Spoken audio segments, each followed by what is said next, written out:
Oke, selamat pagi semuanya. Shalom, selamat datang di kelas agama. Sebelum kita mulai kelas ini, mari kita satu di dalam doa. Bapa di surga, Bapa yang baik, saat ini kami mohon agar Tuhan menolong kami, agar kami boleh belajar dengan baik dan kami boleh mengerti. Khususnya para murid yang sementara menyaksikan video ini. Tolong berkati mereka semua agar mereka boleh mengerti akan kebenaran dan mereka boleh hidup berdasarkan kehendak Tuhan saja. Di dalam nama Tuhan Yesus kami telah berdoa. Amin. Kita sekarang akan memasuki satu topik yang baru. Kalau minggu lalu kita sudah belajar tentang spiritisme dan apa dan di manakah neraka itu. Saat ini kita akan belajar tentang topik yang sangat penting yang harus dilakukan oleh kita sebagai umat Allah khususnya, yaitu stewardship, penata layanan. Nah, sebelumnya mungkin kita sudah mendengar kata ini atau belum. Stewardship atau penata layanan, seorang yang melakukan pelayanannya. Nanti kita akan lihat pelayanan apa saja yang dimaksudkan di sini. Mungkin kita pernah lihat kalau naik pesawat itu ada yang namanya pelayannya, yaitu pramugari. Apa sih tugas pramugari itu? Nah, kita lihat dia bantu-bantu passengers atau penumpangnya, memberikan pelayanan yang terbaik untuk orang-orang yang ada di situ. Atau kita pernah melihat pelayan-pelayan yang lain. Tetapi sebagai umat Kristen, sebagai umat Tuhan, kita adalah seorang penata layan. Kita seorang stewardship, kita seorang pelayan. Dan kita harus memberikan diri kita sebagai satu bentuk pelayanan kepada Tuhan. Dan kita akan melihat apa saja itu penata layanan. Nah, penata layanan adalah memberikan atau mengelola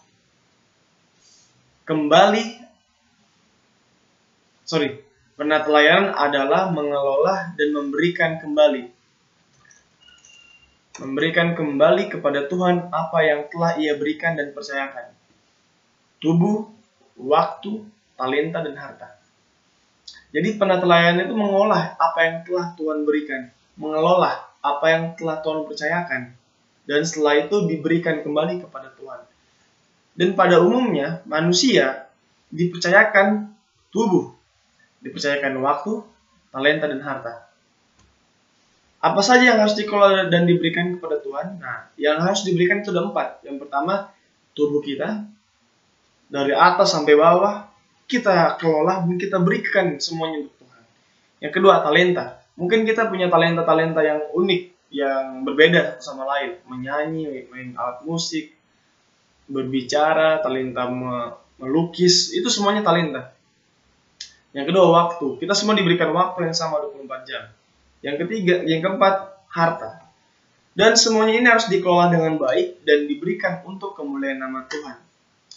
Kenapa pelajaran ini penting? Karena banyak orang, saya sering, dan mungkin kita sekalian, sudah diberikan tubuh, tapi tubuh kita nggak dirawat dan tidak diberikan untuk pelayanan kepada Tuhan. Kita telah diberikan talenta, tapi talenta kita dipakai untuk hal-hal yang nggak berguna. Dan waktu kita sering buang-buang waktu, dan harta kita juga.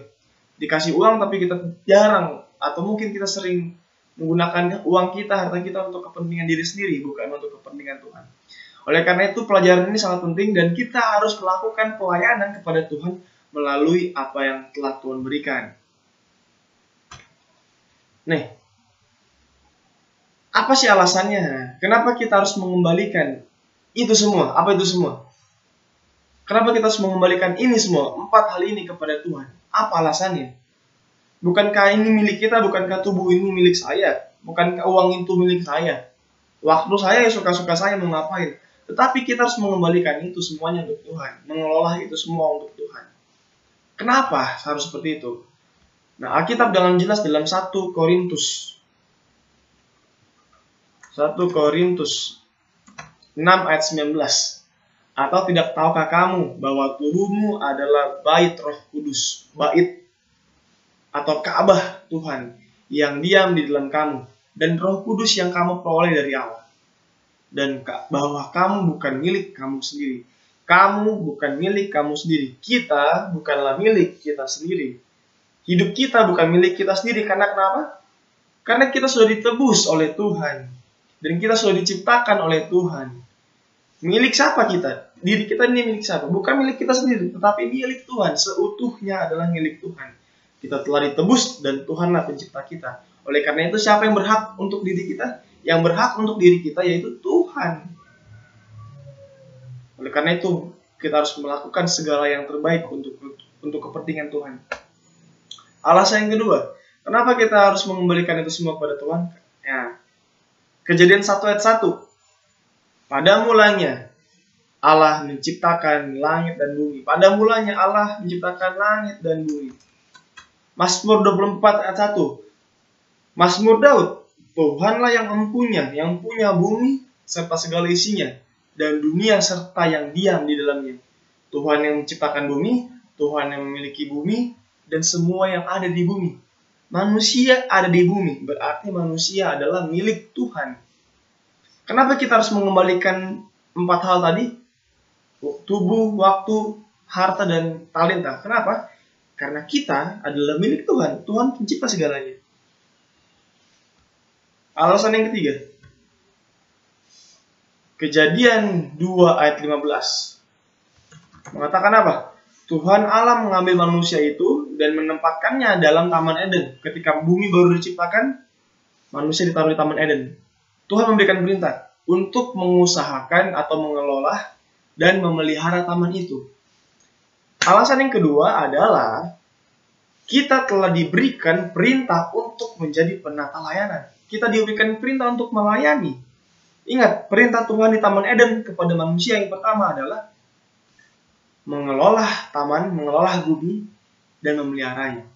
Setelah itu diberikan untuk kemuliaan Tuhan. Jadi secara garis besar, alasan kita harus melakukan penata layanan adalah apa? Yang pertama, diri kita bukanlah milik kita sendiri. Kita milik Tuhan. Kita milik Tuhan. Yang kedua, Tuhan adalah pencipta dan pemilik segalanya yang ada di bumi. Yang ketiga, kita telah diberikan perintah untuk menjadi penata layan. Itu adalah perintah. Jadi yang pertama, kita bukan milik kita sendiri, kita adalah milik Tuhan. Yang kedua, karena Tuhan adalah pencipta segalanya. Yang ketiga, kita diberikan perintah. Secara garis besar, penata layanan adalah kita mengelola apa yang Tuhan punya. Seperti kalau kita punya pembantu, punya asisten rumah tangga. Asisten kita di rumah kita. Kita punya rumah, kita punya mobil, punya perabotan, punya TV, punya dapur, punya kita semua. Dan pembantu kita, asisten rumah tangga kita, bekerja di sana. Apakah harta milik kita di rumah itu adalah milik pembantu? Enggak. Atau milik asisten rumah tangga kita? Enggak. Tetapi asisten rumah tangga kita mengelola, merawat apa yang kita punya untuk memberikan semuanya itu kepada kita. Begitu juga dengan Tuhan. Tuhan pemilik segalanya di bumi, dan kita tinggal di bumi. Bukan semua yang di bumi milik kita, tetapi kita harus merawat segala yang ada di bumi, apapun itu, untuk diberikan kembali kepada Tuhan. Itulah penata layanan. Kesimpulannya, 1 Korintus 10 ayat 31. Aku menjawab, jika engkau makan atau jika engkau minum, atau jika engkau melakukan sesuatu yang lain, lakukanlah semuanya itu untuk kemuliaan Allah.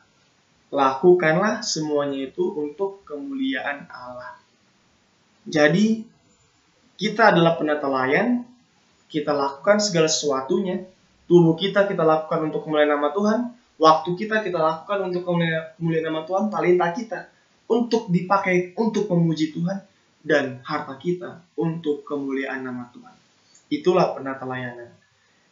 Mari kita menjadi penata layan Tuhan yang setia, melakukan segala sesuatunya untuk Tuhan, karena Tuhan telah memberikan segala sesuatunya untuk kita.